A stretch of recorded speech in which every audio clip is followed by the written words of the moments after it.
Rally music, please.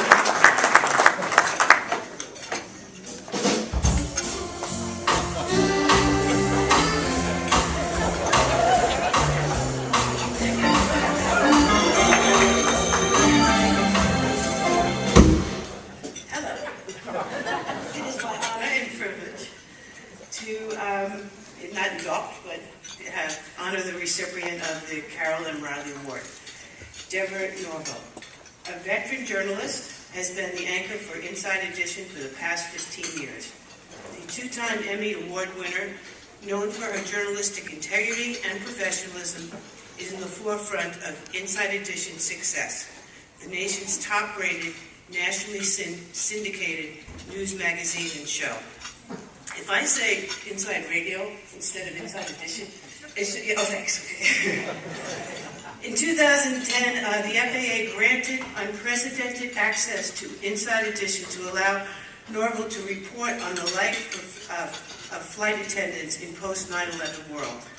Her training ranged from how to subdue an unruly passenger or how to evacuate the plane in an emergency. It is one of the latest and not always glamorous stories Norville has reported for Inside Edition. Got it, okay.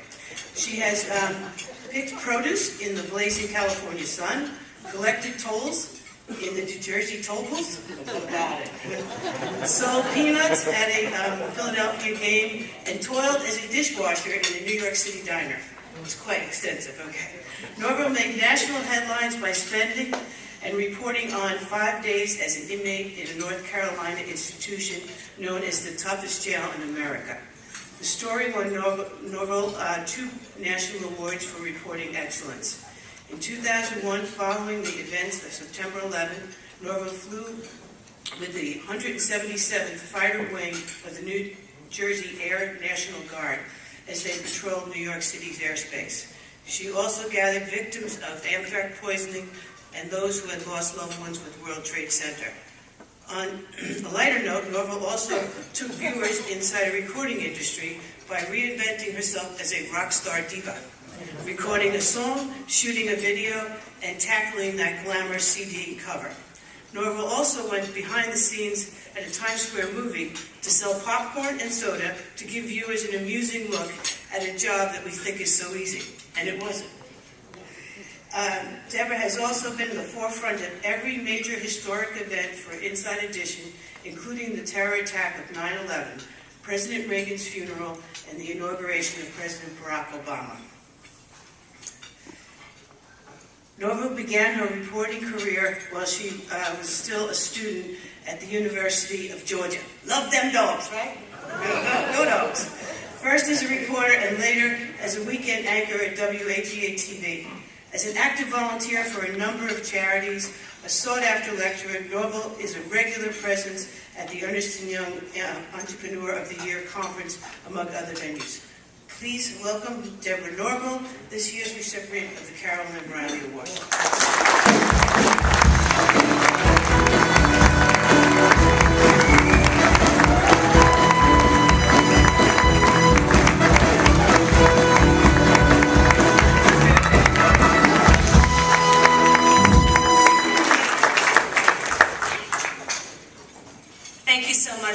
And I should say that I am thrilled to receive this award from you because Maura was the first recipient of the Carol Reilly Award, and so it means a lot to have this award coming from you. First of all, congratulations to my fellow honorees, Brian, when you get here, Regis, and all the other Hall of Fame inductees.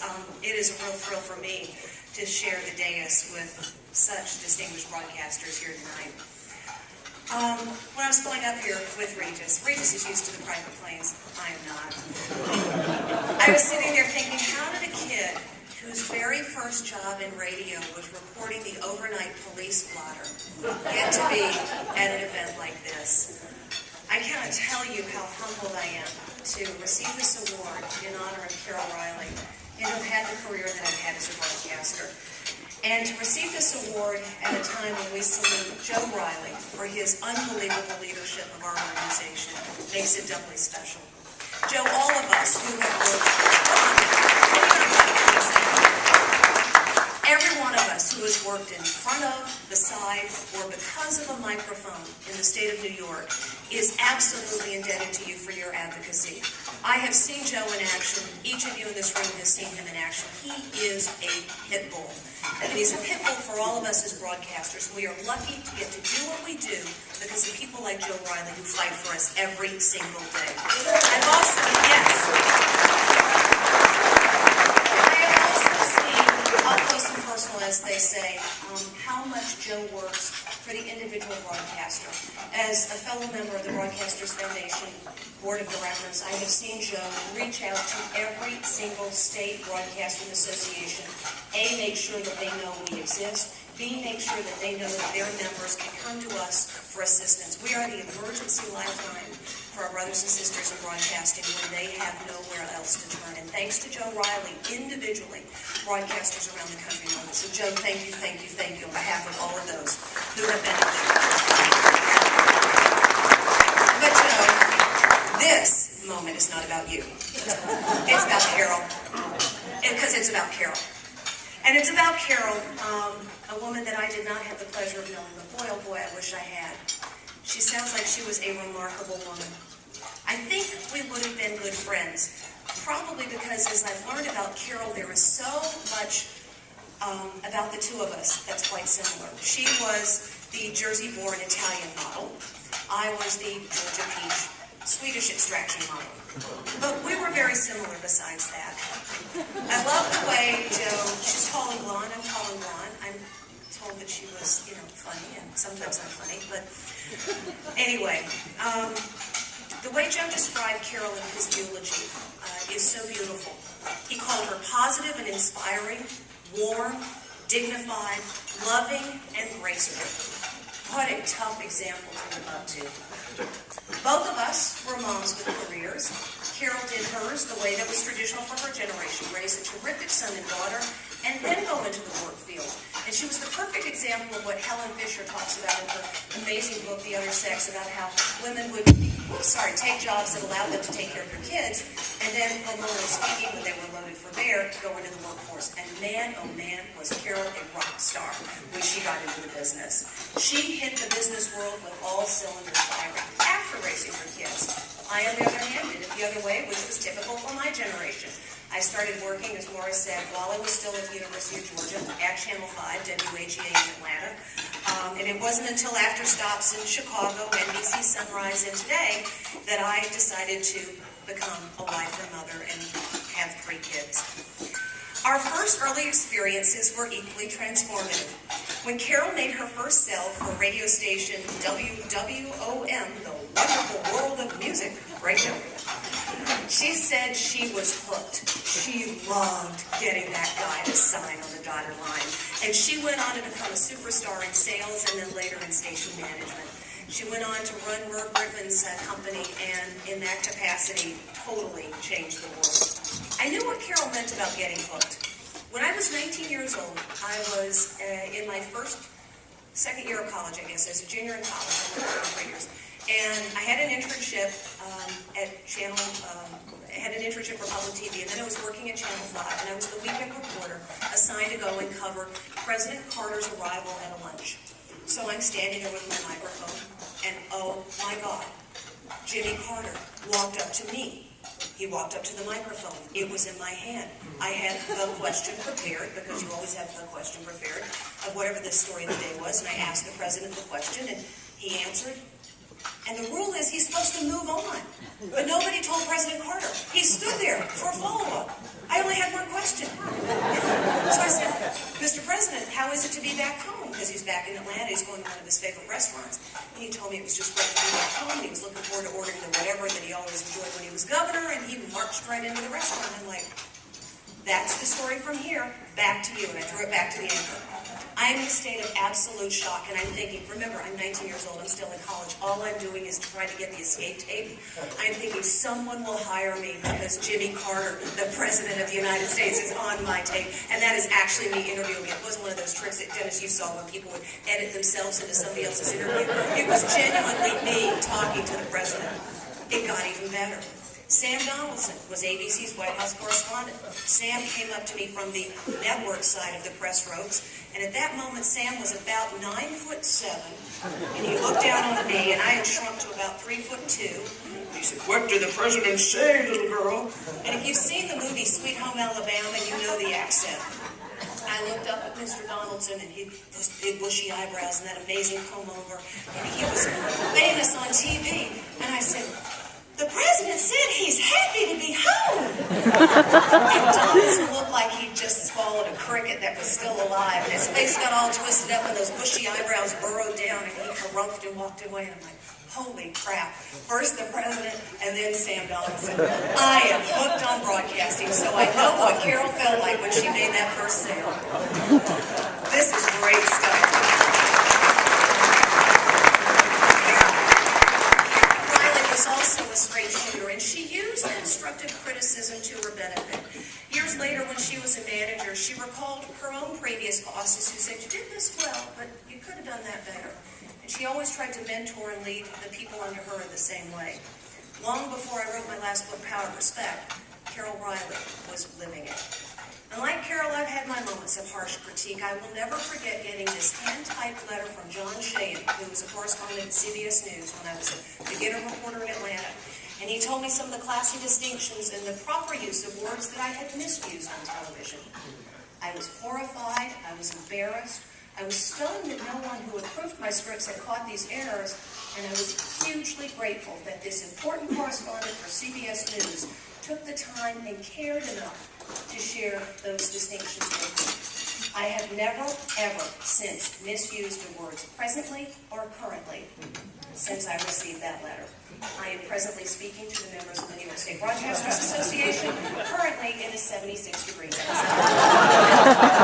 In case you didn't know, thank John Sheehan for his thoughtfulness. But it was really when confronted with adversity that Carol Reilly separated herself from the rest of the crowd. I cannot imagine what that day was like when her physician told her that she had been diagnosed with ovarian cancer. She was no fool. She knew what the grid's prognosis was. She knew what the statistics were. And yet she soldiered through with purpose and positivity, determined to prove the doctors wrong, and if she couldn't do that, then determined to make sure that each day she had left with her family and friends was a day that mattered and would count. She taught everyone around her how to live and also how to die. And that is why I am so humbled to receive an award named for this great lady. Because there's one thing you forgot in your eulogy about Carol. It was that she was incredibly resilient. And that is something that I think I share with her. 20 years ago, my career was over. I left the Today Show after my replacement of Jane Pauley was disastrously mishandled by the press folks at NBC. Despite the fact that I won an Emmy during those difficult times, people chose not to focus on my skills as an interviewer or a journalist, but rather the fact that I was younger and blonder than my predecessor. You cannot imagine how difficult it was. A Pulitzer Prize winner described me as scheming and conniving and hungry as a shark. I was aged by Louisiana Kids artists to show folks what I would look like 10 years later, since I was younger than Jane, and that was clearly a problem for me. A columnist at the Detroit News, a woman, opined that I reminded her of a high school cheerleader who could do the entire football team and then ace calculus. I forgot to mention I graduated summa cum laude with a perfect 4.0 from the University of Georgia. I guess that's where that came from. Then when I became pregnant with my first child, the press reported as a fact that I had gotten pregnant to save my job. What baloney. It's not surprising that I developed toxemia while I was pregnant and had to argue with my physicians not to hospitalize me to protect my health. Finally, my son was born. He was, thank you God, healthy. And People magazine did a story called Today's Latest Coup. It was a cute little story about our expectations of being a mom and a dad, my husband and I, cute pictures of this beautiful baby. And the magazine included a photograph of me nursing my child because Harry Benson, the photographer, works very slow and it took him forever to shoot the pictures, and I had to feed the baby.